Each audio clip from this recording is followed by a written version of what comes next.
Tous les animaux doivent se nourrir pour survivre.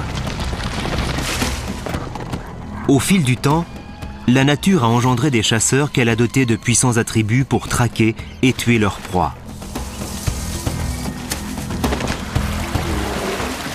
Mais il y a forcément eu une première fois, un premier jour où ce cycle de la vie et de la mort s'est mis en marche. Dès l'instant où les animaux se sont mis à chercher d'autres organismes dans le but de se nourrir, l'interprétation des empreintes géologiques a été modifiée à tout jamais. Les scientifiques du monde entier sont à la recherche de l'espèce par laquelle tout a commencé. Ils traquent le premier chasseur. Mais cette bête redoutable est peut-être une créature radicalement différente de celle qu'ils imaginent ou de celle qu'ils espèrent trouver. Ce sont sans doute les ancêtres de la plupart des animaux de haut rang. Et qui sait, peut-être même des humains. Si tel est le cas, le chasseur originel a eu un impact fondamental sur la vie animale. Mais le premier chasseur a aussi inventé un nouveau mode de reproduction. Nous allons découvrir certaines des plus étranges créatures de la planète. Des organismes simples qui détiennent les clés de notre propre évolution. C'est en fouillant au plus profond de leur code génétique que nous découvrirons comment le chasseur a modifié la fabrique de la vie.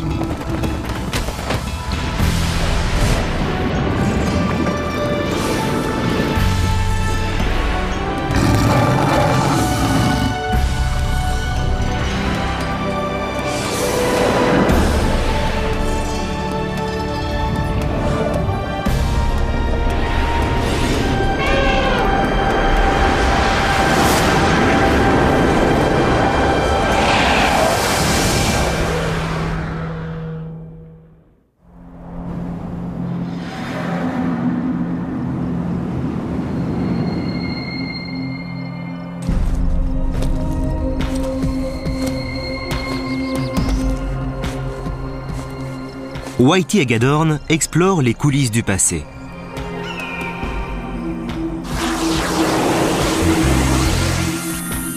Sur le relief accidenté des montagnes Inyo, en Californie, il cherche les vestiges d'un ancien océan qui recèle les secrets des tout premiers temps de la vie. Whitey est un paléontologue sur les traces du premier chasseur.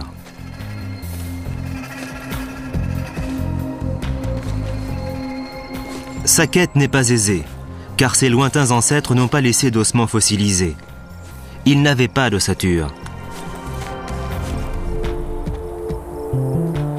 Whitey Agadorn cherche les traces des premiers pas effectués par des animaux il y a plus de 500 millions d'années.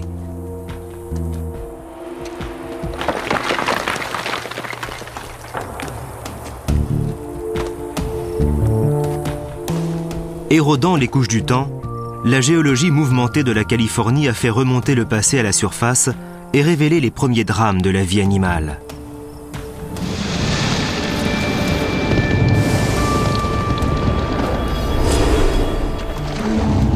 J'enquête sur un passé très lointain.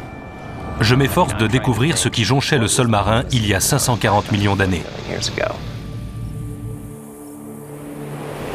Notre travail de paléontologue consiste à remonter dans les archives géologiques en fouillant dans la roche pour découvrir des traces d'organismes anciens. Ces traces peuvent notamment remonter à des périodes pendant lesquelles vivaient des animaux dont aucun fossile n'a pu être conservé.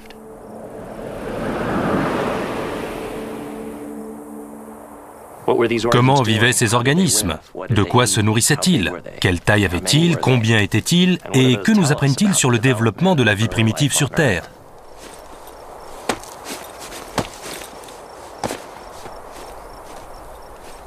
Il peut paraître évident qu'il existe encore des traces de ces organismes.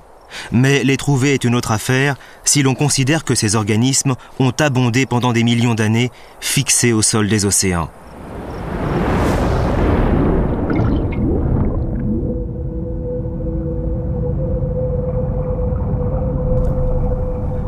Les premiers animaux qui ont peuplé notre planète ressemblaient à nos éponges d'aujourd'hui.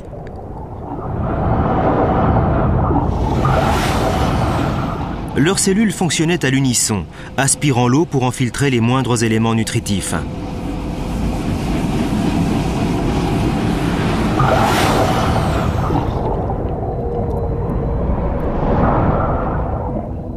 Mais il y a une chose qu'elles ne pouvaient pas faire: bouger.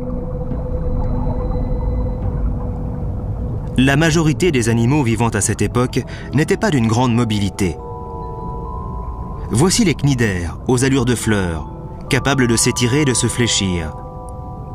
Ils disposaient de muscles et d'un système nerveux, mais étaient incapables de se déplacer. Pour que la mobilité se développe, il a fallu attendre l'apparition d'un animal très différent. Une créature dotée d'un talent tout à fait nouveau.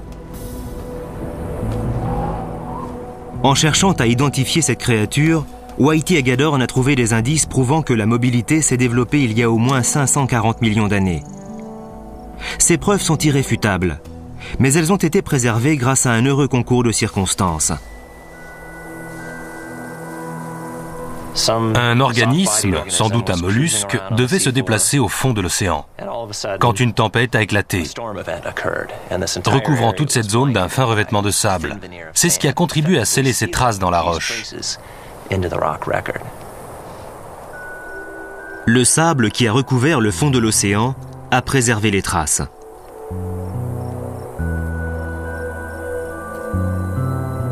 Les empreintes gravées sur cette roche sont comme un témoignage écrit. Mais elles datent du temps où les chasseurs arpentaient déjà le monde. Pour découvrir quel a été le premier chasseur de notre planète, Whitey doit remonter encore plus loin dans le passé. J'ai quelques indices ici et là. J'essaie de les rassembler pour créer un faisceau de preuves qui permette d'identifier un suspect.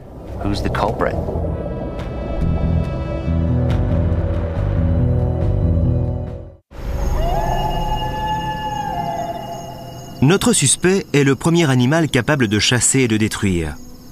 Une créature qui a probablement existé il y a environ 565 millions d'années.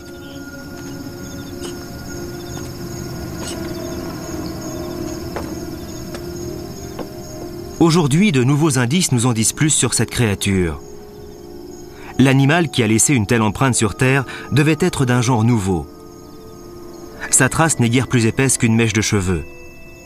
Mais le rôle de cet animal dans l'évolution est capital.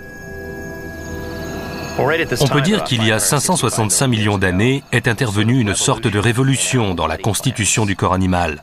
Pour la première fois, les organismes ont été en mesure de se mouvoir de manière autonome et volontaire. C'est ce que nous avons découvert grâce aux traces fossilisées. L'étude de celle de cet animal révèle qu'il avait la faculté de déplacer des sédiments. Très peu d'organismes avaient cette faculté avant cette époque. Quel était cet animal ?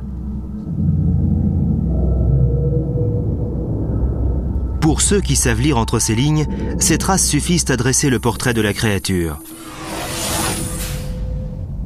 Les marques représentent un sillon de quelques millimètres. L'animal doit être fin. Elles sont également arrondies, ce qui suppose un corps cylindrique. Les contours du sillon sont lisses, révélant l'absence d'appendices, comme des bras ou des jambes. Mais l'élément fondamental réside dans le fait que les traces indiquent un sens de l'orientation. Cet animal avait une tête et savait où il allait. Quel qu'il ait été, l'héritage qu'il a laissé au monde animal est considérable. Aujourd'hui, la plupart des animaux, y compris l'espèce humaine, est issue de ce dessin basique.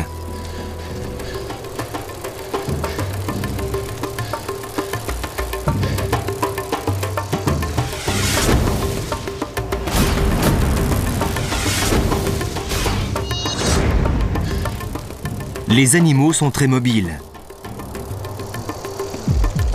Et tout comme le chasseur originel, ils sont bilatéraux. Leurs deux côtés sont symétriques.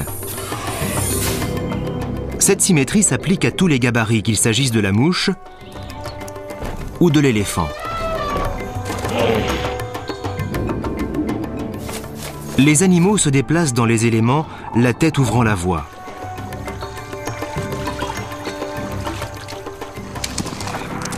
Cette innovation a changé le cours de la vie animale. Au fil du temps, les animaux ont non seulement développé la faculté de se mouvoir, mais également celle de contrôler leur environnement. Ce nouveau schéma corporel leur a permis de subvenir à leurs besoins essentiels et vitaux. Les chasseurs ont intégré un monde qu'ils ont instantanément dominé.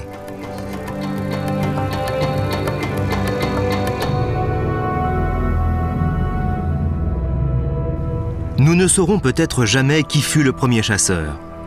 Mais les scientifiques s'accordent pour dire qu'il existe aujourd'hui un animal susceptible de nous donner un aperçu de ce qu'a pu être ce pionnier.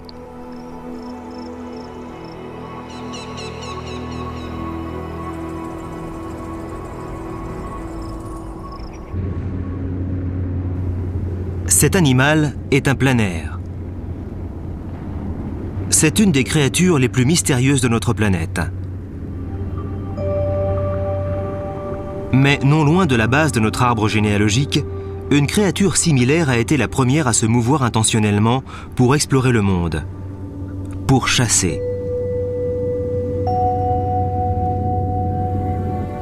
Et les descendants de cette créature se sont répandus partout sur le globe.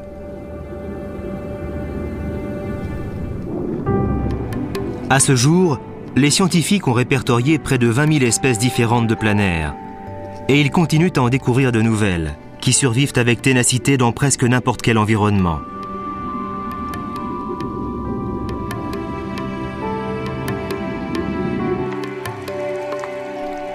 Sur Terre,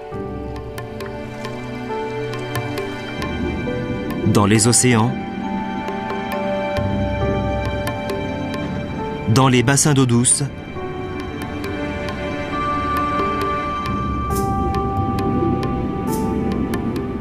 et dans le plus insolite des environnements, à l'intérieur de l'organisme d'autres animaux.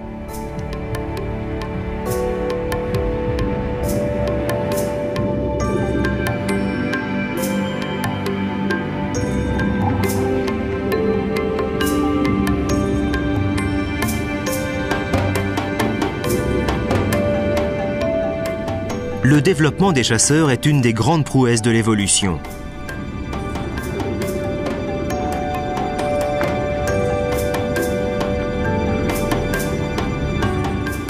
Mais ce développement s'accompagne aussi d'un lent processus de destruction, qui se poursuit encore aujourd'hui. Chaque matin, Tom Hills et son chien Jeep sortent à l'aube pour mener leur troupeau de moutons vers les pâturages des Highlands écossais.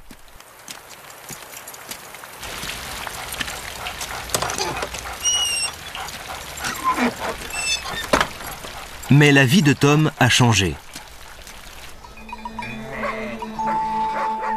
Des générations de fermiers écossais ont travaillé cette terre. Un sol rendu fertile grâce aux nombreux vers de terre. Des créatures qui se nourrissent de matière organique en décomposition font rarement la une des journaux. Mais récemment, les vers de terre ont créé l'événement. On a en effet constaté qu'ils étaient l'objet d'une chasse intensive et qu'ils risquaient de disparaître. Le coupable descend d'une ancienne lignée de prédateurs. Mais en Écosse, cette espèce est relativement récente. Il s'agit du planaire de Nouvelle-Zélande. La première fois que j'ai vraiment pris conscience du problème, c'est lorsque les pêcheurs sont venus chercher des vers de terre et qu'ils se sont plaints de ne pas en trouver. À partir de ce moment-là, on a cherché à comprendre pourquoi il y en avait si peu et on a su que c'était à cause des planaires.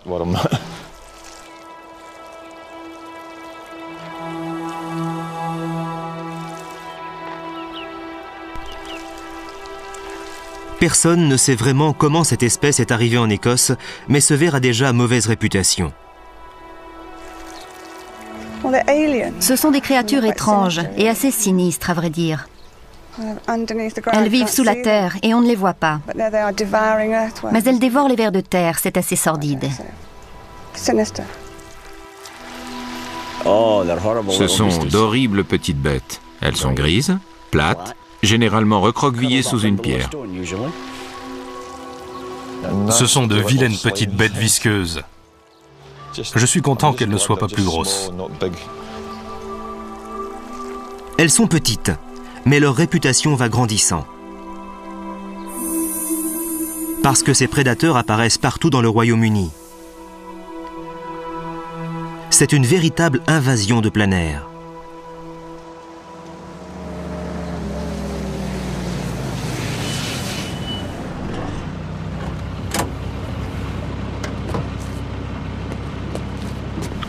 Bonjour.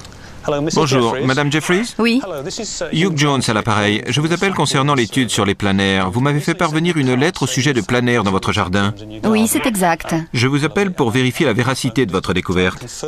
L'étude de ces organismes est une activité assez méconnue. Mais le ver qui intéresse notre spécialiste a si mauvaise réputation que sa tête est mise à prix.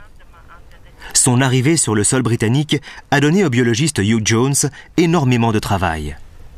Pourriez-vous me dire dans quelles circonstances vous les avez trouvés, en quelle quantité, et si vous pouviez me décrire leur forme, leur couleur et leur taille? Je peux vous dire que ces vers sont très laids. Est-ce qu'ils présentent un danger quelconque? Je ne crois pas qu'ils soient dangereux, mais je vous conseille de ne pas y toucher. Les médias adorent relayer ce genre d'informations. Cela ressemble à un sujet de science-fiction. Des vers étranges envahissent le pays et détruisent les pâturages. Pourtant, il s'agit de la réalité. La plupart des scientifiques sont sceptiques quant au futur des vers de terre britanniques. Les jardiniers ont reçu la consigne de capturer tous les planaires de Nouvelle-Zélande qu'ils pourraient trouver et de les envoyer au laboratoire de Cambridge. Rapidement, Hugh Jones croule sous le poids des lettres, des coups de fil et des vers. Tout le monde a quelque chose à dire sur l'envahisseur. J'ai rapporté une plante verte achetée chez un horticulteur. Et quand j'ai voulu la mettre en pot, j'ai remarqué ce ver. Enfin, ça ressemblait à un ver. Ça n'avait rien d'un ver normal, à mon avis. J'ai retourné une pierre et j'ai trouvé une créature semblable à celle que j'ai vue dans le journal. Elle mesure environ 5 cm de long. Elle est arrondie à une extrémité. A-t-elle des segments ou des anneaux sur le corps? Oui, plutôt orangé. Orangé, vous dites? Oui. Personne ne sait exactement comment ils sont arrivés. On suppose que c'est par l'intermédiaire de plantes en pot. À la base, ils étaient considérés comme une curiosité, comme un de ces animaux d'importation probablement inoffensifs. Mais il s'avère que ces créatures sont carnivores et chassent d'autres animaux. Elles sont nuisibles et se déplacent pour chasser, se reproduisent exactement comme toutes les autres espèces. Mais le mode de vie de ces animaux est particulièrement dangereux pour d'autres espèces.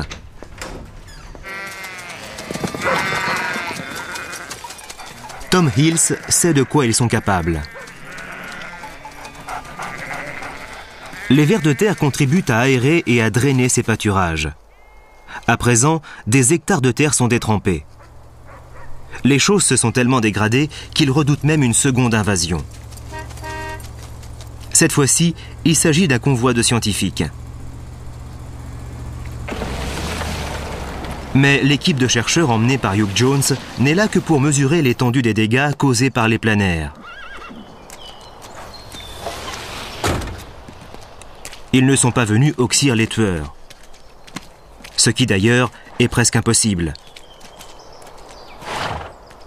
On retourne une pierre ou un débris quelconque et ces saloperies sont là. Excusez-moi.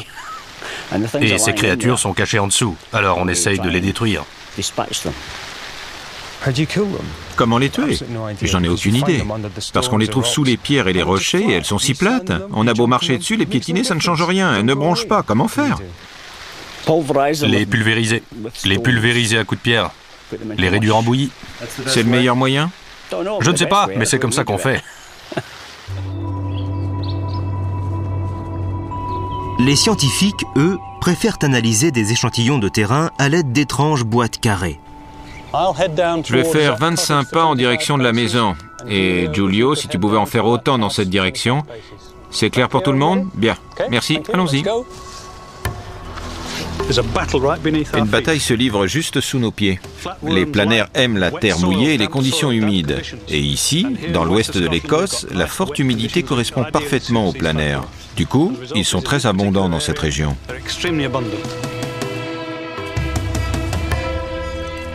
C'est une bataille que les planaires ont de grandes chances de remporter, car ils disposent d'un important arsenal d'armes pour le combat. La chasse obéit à des règles. La première d'entre elles est de savoir guetter sa proie. Or, les ancêtres des planaires étaient les premiers animaux à ramper. La faculté de se mouvoir est renforcée par le développement d'organes sensoriels. Ils savent donc où ils vont, quels dangers les guettent et ce qu'ils peuvent manger sur leur route.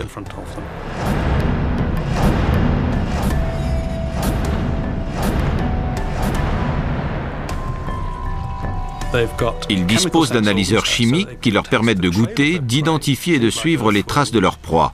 Les créatures comme les vers de terre laissent toujours une marque visqueuse derrière elles. Les planaires peuvent sentir ces traces et même suivre les vers de terre. Tandis que le planaire traque sa proie, Hugh Jones est lui aussi à la recherche de vers de terre.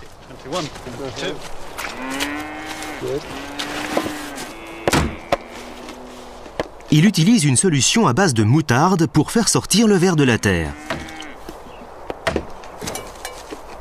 Hugh peut mesurer l'étendue du massacre en fonction du nombre de vers de terre qui font surface. En Écosse, la destruction est massive, car le planaire de Nouvelle-Zélande est un tueur bien équipé.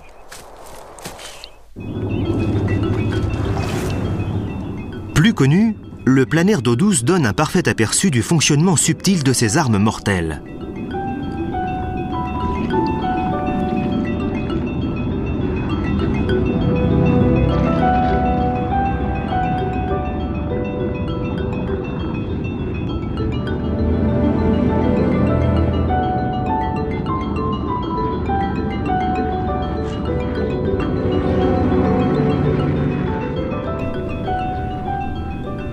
Comme bon nombre de ses semblables, le planaire d'aujourd'hui est une machine à chasser en douceur.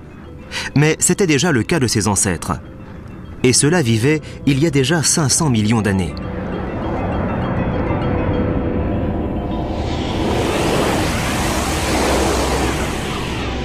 Ce ver préhistorique était le premier à développer un nouveau type de système nerveux, un système centralisé relié à des capteurs situés à une extrémité du corps.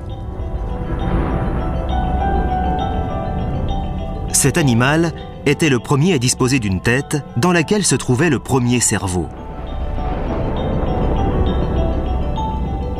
Cette tête comportait d'incroyables innovations.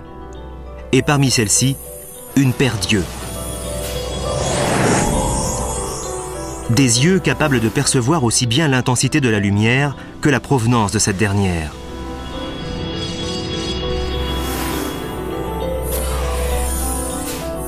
La proximité des organes sensoriels avec le cerveau permettait d'envoyer des messages éclairs au reste du corps.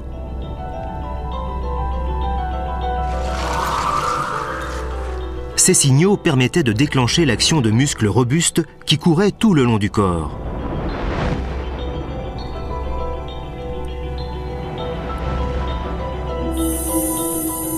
Ces muscles, associés au mouvement de millions de petits cils, permettaient au ver de se propulser de manière autonome sur le coussin visqueux qu'il sécrétait.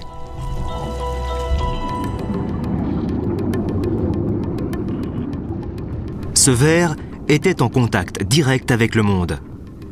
Il pouvait voir et ainsi agir sur ce qu'il voyait, comme les animaux intelligents d'aujourd'hui.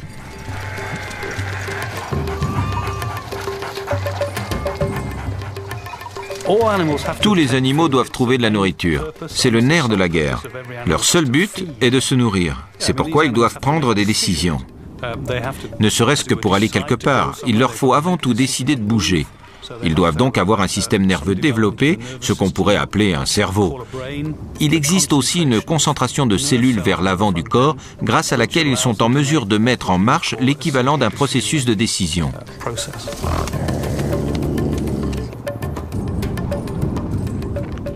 Pour trouver leur nourriture, les chasseurs d'aujourd'hui doivent être dotés de sens ultra développés.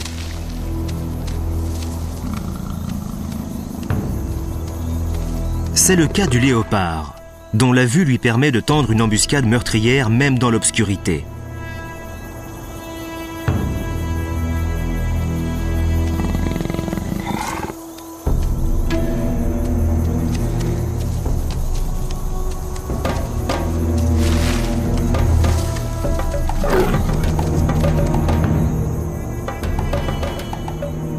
Ce félin doit ses talents de chasseur au ver primitif, le premier animal à disposer d'organes sensoriels bilatéraux. 2 yeux, 2 narines, 2 oreilles. Les sens stéréophoniques permettent par triangulation au chasseur de savoir exactement où se trouve sa proie, puis de réagir et d'ajuster en une fraction de seconde.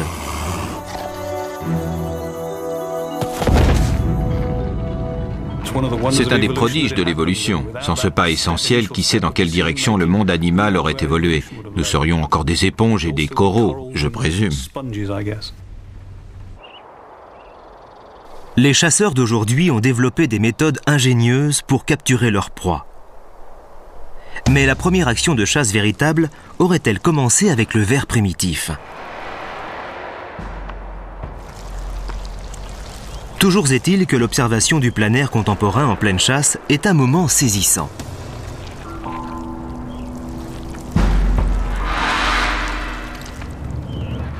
Le chasseur se met en position d'attaque, choisissant le meilleur moment pour s'enrouler autour de sa proie.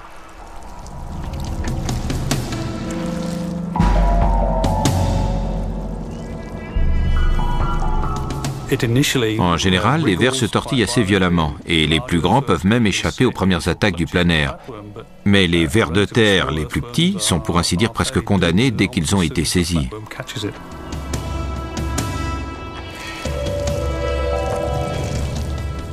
Les efforts du ver de terre pour se dégager commencent à diminuer. Les scientifiques pensent que la bave du plein air contient un anesthésiant rapide.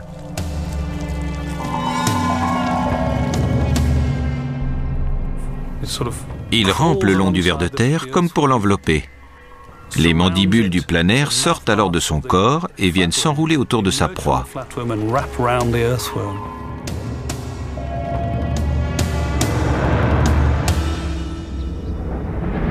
Curieusement, la gueule du plein air n'est pas située au niveau de la tête, mais sur le dessous de son corps. À partir de cette gueule, le plein air dégage son pharynx, dont il se sert pour aspirer sa proie.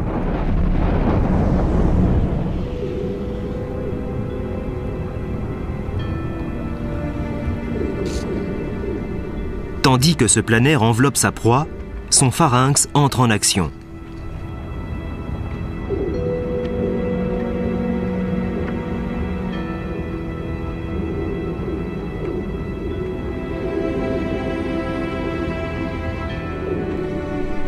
Une fois dans le pharynx, la nourriture est aspirée par un boyau si extensible qu'il peut atteindre chaque millimètre carré du corps du plein air. Pendant ce temps, en Écosse, un autre ver de terre se fait digérer. C'est un processus assez lent, ce qui le rend d'autant plus abominable. Le pauvre ver de terre est dissous dans un laps de temps variant entre 35 et 40 minutes.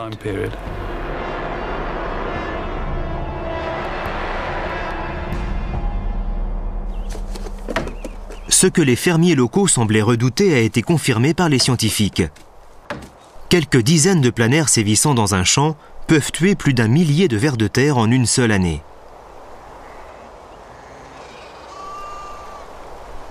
Le profil du corps de ce chasseur est d'une efficacité redoutable.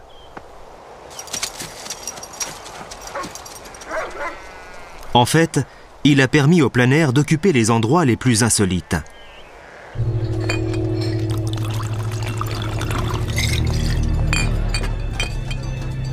Autre chose? Certains de ces endroits insolites nous sont très intimes. Comme notre corps.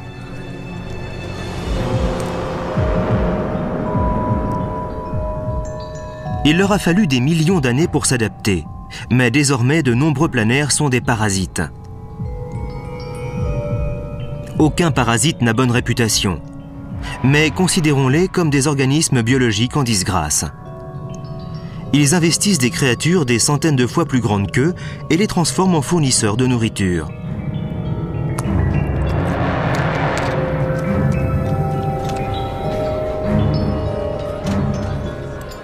Les vers solitaires en sont un parfait exemple.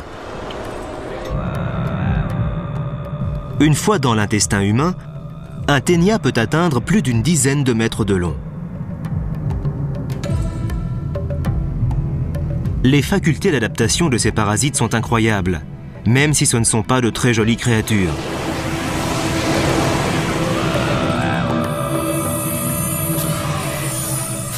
Ces vers n'ont pas d'yeux, pas de gueule. Leur tête s'est transformée en épouvantables crochets et suçoirs qui s'accrochent à la paroi intestinale. Bien arrimés aux viscères, ils peuvent se consacrer à leur tâche essentielle, la conception de nouveaux vers. Le corps du ver est un tapis roulant qui met en route de minuscules appareils de reproduction.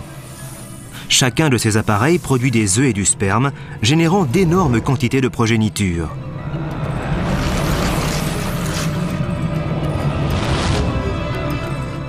En réalité, la quantité d'œufs générée par un seul ver solitaire dépasse de loin le nombre d'habitants vivant sur Terre.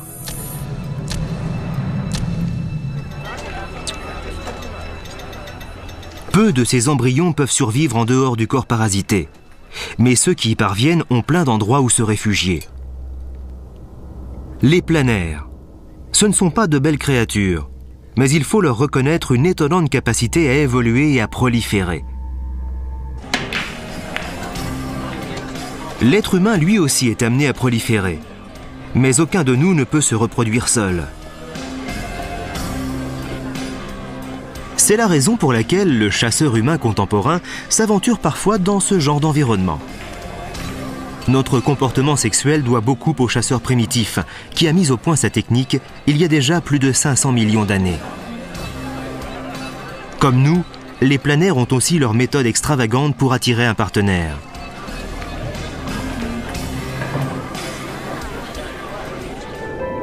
Voici une créature dont la vie sexuelle pourrait faire la une de la presse à scandale.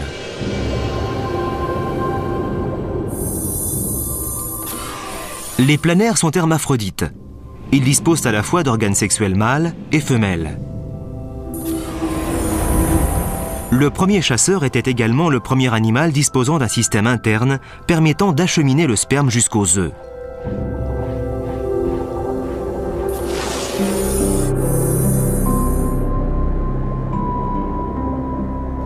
Trouver un partenaire est l'ultime aboutissement. Si les animaux ne parviennent pas à mélanger leurs substances génétiques, leur existence n'a plus de sens. En ce qui concerne les planaires, ils disposent à la fois d'organes de reproduction mâles et femelles. Quand on y pense, c'est un avantage énorme. Pour une espèce rare qui se déplace en solitaire et qui cherche un partenaire, il ne s'agit plus de trouver un autre mâle ou une autre femelle, mais de trouver un autre. Les Newman ont trouvé un couple. Ils espèrent ainsi pouvoir observer de plus près les mœurs sexuelles des planaires. Cet animal a beau être un amas de viscères et de gonades de quelques centimètres de long, sa conception reste un véritable succès. En étant hermaphrodite, l'espèce a adopté une stratégie qui optimise ses chances de reproduction. Mais la fécondation interne a changé la physionomie de la vie. L'ancêtre du planaire a su allier la faculté de se mouvoir à celle de se reproduire. De nos jours, ces innovations déterminent toujours notre vie sexuelle.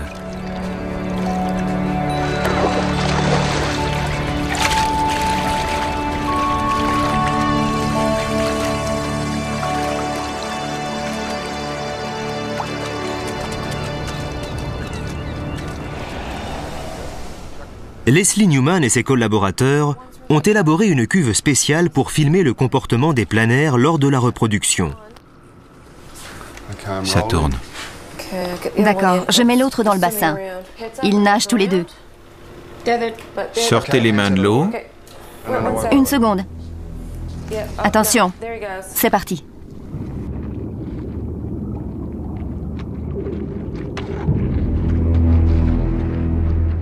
Tu crois qu'ils vont le faire maintenant? Il y en a un qui s'approche de l'autre. Il se redresse, tu le vois? Ça y est? Il va s'arrêter. Je l'ai, ça tourne. Il se cabre. Nous ne saurons probablement jamais à quoi ressemblait la première cour entre animaux. Mais ces planaires nous montrent ce que de simples créatures sont capables de faire. Pour elles, le sexe ressemble plus à la guerre qu'à l'amour. Une sorte de duel de pénis dont les planaires sont les épéistes. Une double dague saillit à mi-corps de chaque duelliste. Chacune d'entre elles est en fait un pénis.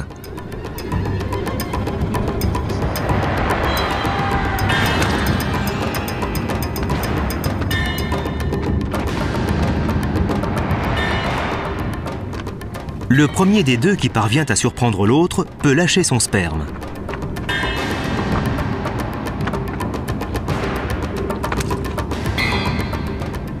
Une joute sexuelle de cette violence peut durer près d'1 heure et laisser des traces béantes sur le corps du perdant.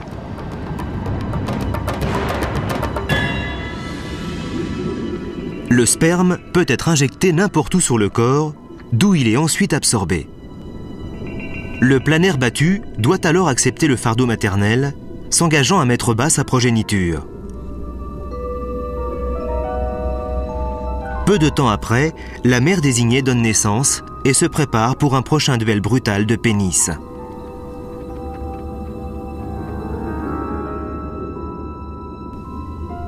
Les vers primitifs nous paraissent peut-être simples, mais ils ont été les premiers animaux à chercher à se nourrir et à avoir une sexualité. Ils ont changé la vie animale.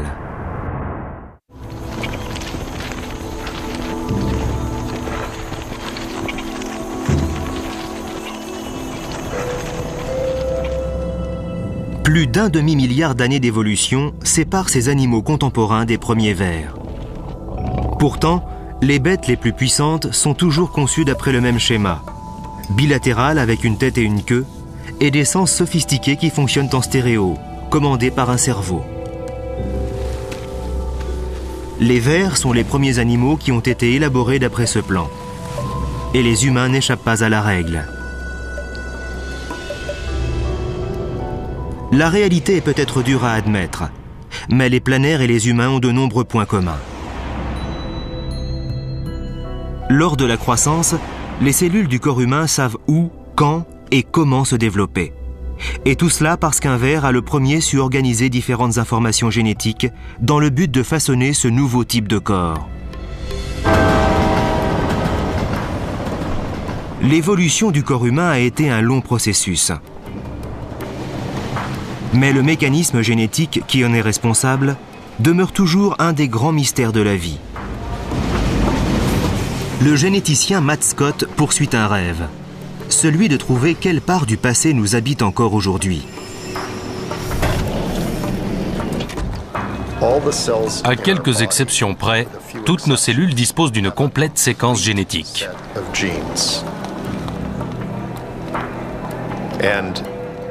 Et dans ces gènes, au sein de ce génome si complexe et si mystérieux, se trouvent les informations nécessaires pour construire un organisme.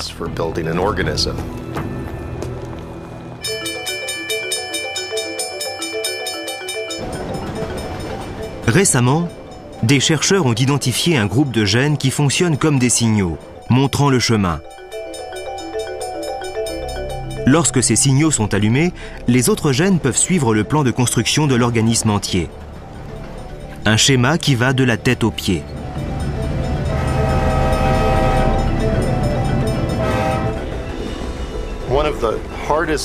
Une des questions les plus énigmatiques est de savoir ce qui a bien pu donner naissance aux nouvelles formes.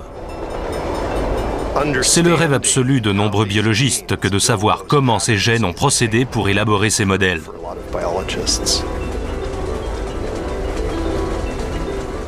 Les traces fossilisées nous ont donné une image assez remarquable du premier chasseur.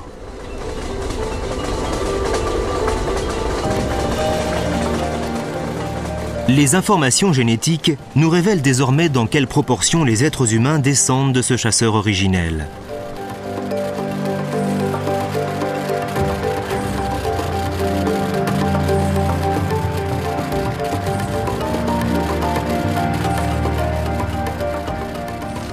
Voici une séquence génétique. Seulement 4 molécules arrangées en une combinaison parmi des milliards d'autres. Il ne s'agit là que d'une fraction du code génétique d'après lequel chaque animal est élaboré. Les généticiens ne peuvent pas étudier le premier chasseur. Il s'est éteint. Mais ils peuvent examiner la mouche du vinaigre, un des grands modèles génétiques. Il n'y a généralement que les chercheurs qui l'étudient qui apprécient la beauté de la mouche du vinaigre. Mais si les gens se mettaient à examiner le dessin magnifique des muscles de ce spécimen, ou les incroyables facettes des yeux dans toute leur élégance et leur complexité, ils seraient en mesure d'apprécier sans même la comprendre toute la beauté génétique sous-jacente qui nous fascine chez cet animal. La mouche du vinaigre dispose d'environ 120 millions de sous-unités d'ADN. ADN dans lequel sont intégrées les informations concernant quelques 13 000 gènes. C'est un volume assez conséquent, non pas en termes de nombre de gènes, mais plutôt en termes de contrôle génétique et de possibilités de combinaison, et ce, au service de l'élaboration de quelque chose d'aussi complexe qu'un système nerveux ou que la musculature d'un animal. Afin d'assurer le contrôle du complexe processus de développement, certains gènes régulateurs doivent habilement diriger un orchestre de milliers d'autres gènes. Le premier aperçu du fonctionnement de ce processus provient de l'étude de cas où les choses se sont très mal passées.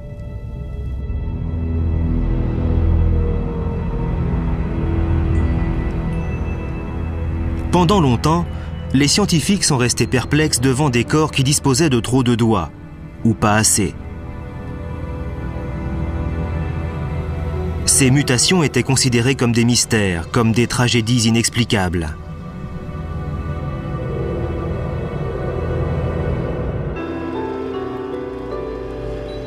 Mais les scientifiques ont réalisé que ces mutations permettaient de comprendre la manière dont les gènes assemblaient un corps. Comment les cellules savent-elles où faire pousser une tête, une aile ou une patte?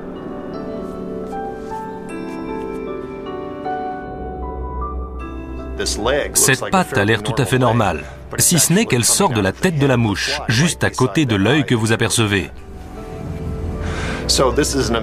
C'est une chose incroyable qui semble indiquer que le gène défaillant chez cette mouche devait contrôler l'emplacement des pattes et le développement de celles-ci.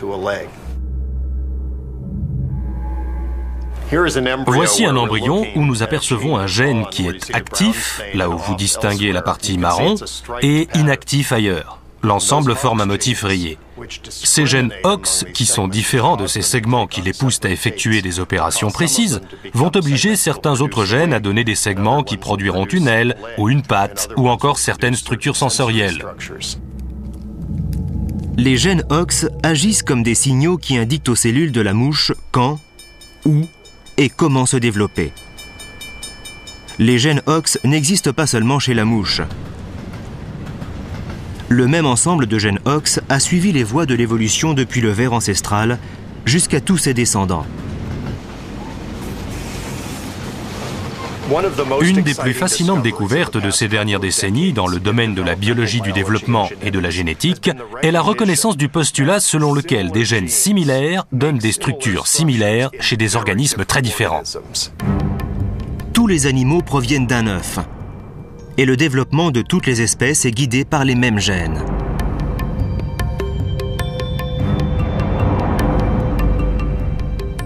Humains, planaires, mouches ou vers annelés, en termes de gènes, nous sommes tous parents.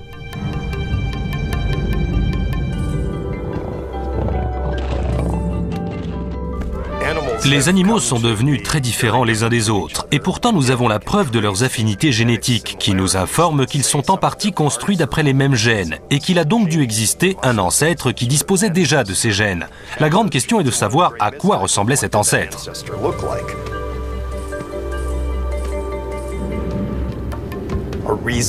On peut imaginer qu'il s'agissait d'un genre de planaire, d'une créature qui existait il y a très longtemps, et qui devait disposer d'une sorte de système circulatoire, d'un système visuel et aussi d'un schéma corporel bilatéral. Les gènes qui ont formé ce schéma étaient sans aucun doute impliqués au cœur des événements qui ont rendu tout ceci possible.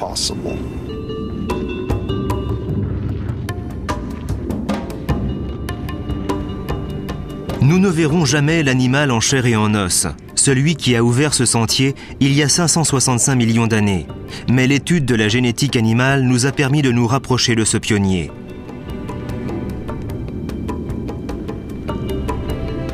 Nous avons identifié les gènes qui ont créé le premier chasseur.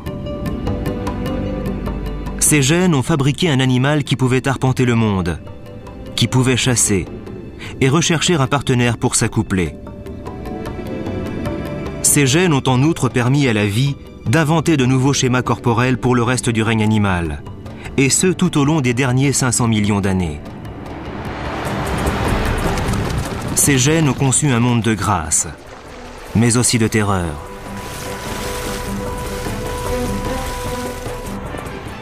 La chasse se poursuit toujours.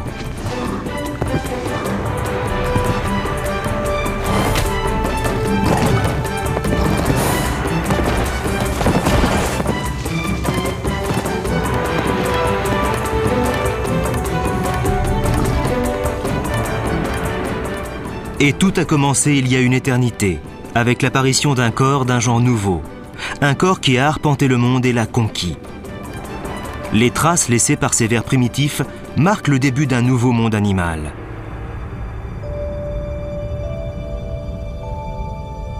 Ces sillons minuscules sont bel et bien les empreintes de pas d'un explorateur.